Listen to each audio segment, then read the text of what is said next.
ಬೇಸಿಗೆ ಆರಂಭಕ್ಕೂ ಮುನ್ನವೇ ರಾಜ್ಯದ ವಿವಿಧ ಜಿಲ್ಲೆಗಳಲ್ಲಿ ಜೀವಜಲಕ್ಕೆ ಹಾಹಾಕಾರ. ಕುಡಿಯೋಕ್ಕೂ ನೀರಿಲ್ಲ, ರೈತರ ಬೆಳೆಗಳು ನೀರಿಲ್ಲದೆ ನಾಶ. ಇದೆಲ್ಲವನ್ನ ನೋಡೋಣ. ನೀರಿಗೆ ಹಾಹಾಕಾರ ನ್ಯೂಸ್ ಟಾಪ್ 9ನಲ್ಲಿ. ಬೇಸಿಗೆ ಆರಂಭದಲ್ಲೇ ಜೀವಜಲಕ್ಕೆ ಹಾಹಾಕಾರ ಭುಗಿಲೆದ್ದಿದೆ. ಹನಿ ನೀರಿಗೂ ಪರದಾಡುವ ಪರಿಸ್ಥಿತಿ ನಿರ್ಮಾಣವಾಗಿದೆ. ಇದೀಗ ದಾವಣಗೆರೆ ಜಿಲ್ಲೆಗೂ ಬರಸಿಡಿಲು ಅಪ್ಪಳಿಸಿದೆ. ಮಳೆ ಬಾರದೆ ಬೆಳೆ ಸಂಪೂರ್ಣ ಬೂದಿ ಆಗ್ತಾ ಇದೆ. ಇದೀಗ ಬರದ ಪರಿಸ್ಥಿತಿ ಅಡಕೆ ಬೆಳೆಗೂ ತಟ್ಟಿದೆ. ದಾವಣಗೆರೆ ಜಿಲ್ಲೆಯಲ್ಲಿ ಈ ವರ್ಷ ಬರೋಬ್ಬರಿ 119 ಕೋಟಿ ರೂಪಾಯಿ ಅಡಿಕೆ ಬೆಳೆ ನಷ್ಟವಾಗಿದೆ. ಇಷ್ಟೇ ಅಲ್ಲ, ಇತರೆ ಬೆಳೆಗಳು ಕೂಡ ಒಣಗಿ ಹೋಗಿದ್ದು ರೈತರು ಕಂಗಾಲಾಗಿ ಕೂತಿದ್ದಾರೆ. ದಾವಣಗೆರೆ ಜಿಲ್ಲೆಯಲ್ಲಿ ಬೆಳೆಯನ್ನೇ ನಂಬಿಕೊಂಡಿರುವ ರೈತರಿಗೆ ಶಾಕ್ ಎದುರಾಗಿದೆ. ಜಿಲ್ಲೆಯಲ್ಲಿ 1,50,000 ಹೆಕ್ಟೇರ್ ಪ್ರದೇಶದಲ್ಲಿನ ಬೆಳೆ ಸಂಪೂರ್ಣ ಹಾಳಾಗಿದೆ. ಮುಂಗಾರು ವೇಳೆ 2,27,000 ಹೆಕ್ಟೇರ್ ಪ್ರದೇಶದಲ್ಲಿ ಬಿತ್ತನೆ ಆಗಿತ್ತು. ಮಳೆ ಕೈಕೊಟ್ಟಿದ್ರಿಂದ 1,50,000 ಹೆಕ್ಟೇರ್ ಪ್ರದೇಶದಲ್ಲಿನ ಬೆಳೆ ಹಾನಿಯಾಗಿದೆ. ಮೆಕ್ಕೆಜೋಳ, ಕಾಳು ಕಟ್ಟದ ರಾಗಿ, ಈರುಳ್ಳಿ ಹೀಗೆ ಎಲ್ಲವೂ ಒಣಗಿ ಹೋಗಿದೆ. ಇನ್ನು ಮಳೆಯ ನೀವು ಪೋಷಕರಾಗಲು ಕಾಯುತ್ತಿದ್ದೀರಾ? ಚಿಂತಿಸದಿರಿ. ಓಯಾಸಿಸ್ ಫರ್ಟಿಲಿಟಿ 90,000 ದಂಪತಿಗಳ ಜೀವನದಲ್ಲಿ ಸಂತೋಷವನ್ನು ತಂದಿದೆ. 7825893601ಗೆ ಕರೆ ಮಾಡಿ. ಅತ್ಯದ್ಭುತ ರಿಯಾಯಿತಿ ಪಡೆಯಿರಿ ಹಾಗೂ ಎಲ್ಲರಿಗೂ ಗುಡ್ ನ್ಯೂಸ್ ಕೊಡಿ. ಶ್ರೀತ ಪ್ರದೇಶವಾದ ಜಗಳೂರು ತಾಲೂಕಿನಲ್ಲಿ ಭೀಕರ ಬರದ ದೃಶ್ಯಗಳು ಕಾಣಿಸ್ತಾ ಇದೆ.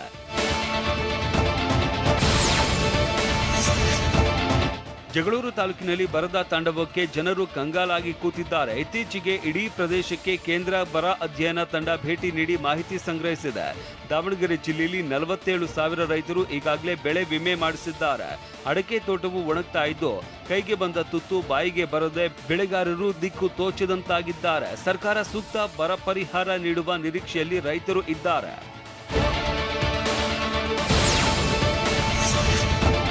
ಇಷ್ಟೇ ಅಲ್ಲ, ಬೋರ್ವೆಲ್ಗಳಲ್ಲಿ ನೀರಿನ ಮಟ್ಟ ಪಾತಾಳಕ್ಕೆ ಹೋಗಿದೆ. ಕೆರೆ ಕಟ್ಟೆಗಳು ಬತ್ತಿದ್ದು ಹನಿ ಹನಿ ನೀರಿಗೂ ಜನ ಪರದಾಡುವ ಪರಿಸ್ಥಿತಿ ಬಂದಿದೆ.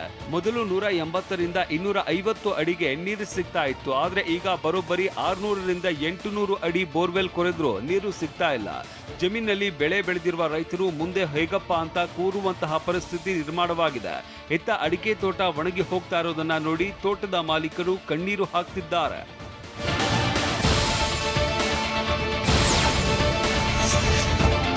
ದಾವಣಗೆರೆ, ಹೊನ್ನಾಳಿ, ಹರಿಹರ, ಜಗಳೂರು, ಚನ್ನಗಿರಿ ಹಾಗೂ ನ್ಯಾಮತಿ ಒಟ್ಟು 6 ತಾಲೂಕುಗಳನ್ನ ಬರಪೀಡಿತ ಪ್ರದೇಶದ ಪಟ್ಟಿಗೆ ಸೇರಿಸಲಾಗಿದೆ.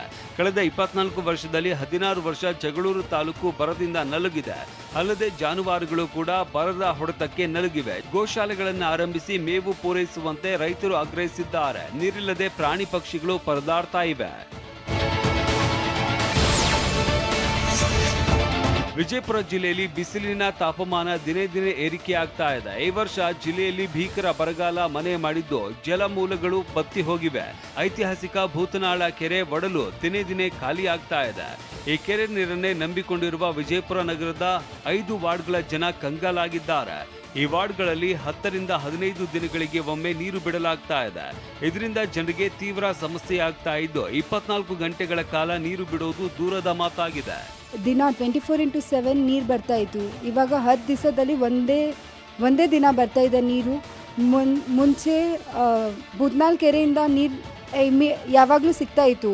ಇವಾಗ ಕೃಷ್ಣ ರಿವರ್ ಪ್ರೊವೈಡ್ ಮಾಡ್ತಾ ಇದ್ದಾರೆ ನೀರು. 10 ಡೇಸ್ದಲ್ಲಿ 1 ದಿವಸನೇ ನಮಗೆ ನೀರು ಸಿಗ್ತಾ ಇದೆ.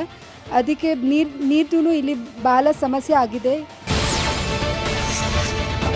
ವಿಜಯಪುರ ನಗರದ 35 ವಾರ್ಡ್ಗಳ ಪೈಕಿ 5 ವಾರ್ಡ್ಗಳಿಗೆ ಭೂತನಾಳೆ ಕೆರೆಯಿಂದ ನೀರು ಪೂರೈಸಲಾಗ್ತಾ ಇದೆ. ಇತರೆ 30 ವಾರ್ಡ್ಗಳಿಗೆ ಕೃಷ್ಣಾ ನದಿಯಿಂದ ನೀರು ನೀಡಲಾಗ್ತಾ ಇದೆ. ಆದರೆ ಭೂತನಾಳ ಕೆರೆಯಲ್ಲಿ ನೀರಿನ ಮಟ್ಟ ಡೆಡ್ ಸ್ಟೋರೇಜ್ಗೆ ಬಂದು ತಲುಪಿದೆ. ಇನ್ನೊಂದು ಕಡೆ ಕೆಲ ವಾರ್ಡ್ಗಳಿಗೆ ಕೃಷ್ಣಾ ನದಿ ನೀರೇ ಆಧಾರವಾಗಿದೆ.